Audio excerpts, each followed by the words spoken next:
આ બાળકની બુદ્ધિ તો ભગવાને જન્મ જાત જ આવી બનાવી છે, એમાં અમે શું કરી ગયો?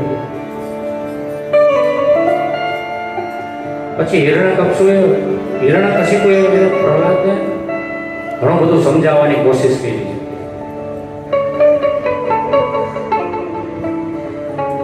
પ્રહલાદ કે પિતાજી, તમે પણ મારી જેમ ભગવાનની ભક્તિમાં લાગી જાઓ.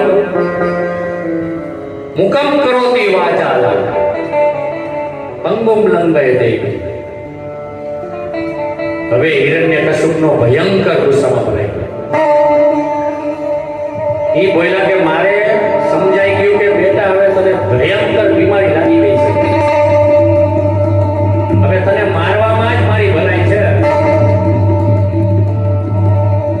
નકર આ રોગ બધાયમાં ફેલાઈ જાય. પર્વત ઉપરથી નીચે ફેંકો, પાણીમાં ડુબાડ્યો, એની બેન હોળિકાના ખોળામાં બેહાડ્યો, ઝેર આપ્યું, પણ કઈ પણ થયું નહીં. સંજાબલજીએ કીધું કે મહારાજ થોડીક શાંતિ રાખો, બાળક બદલાઈ જશે, મને એવું લાગે છે. હવે એકવાર વિદ્યાર્થી સાથે પ્રહલાદ રમવા ગયો, ત્યારે એને કીધું, છોકરાએ પેલા તારા ગુરુ ઈ ને મારા ગુરુ ઈ, તો તારી તને આવડું બધું આવડી ક્યાંથી ગયું આ બધું?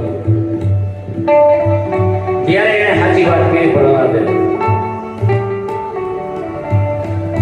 કે હું જ્યારે માના પેટમાં હતો ને, ત્યારે નારદજી આવી અને મારી માતાને ભક્તિ શીખવી ગયા હતા, અને એ મેં યાદ રાખી છે.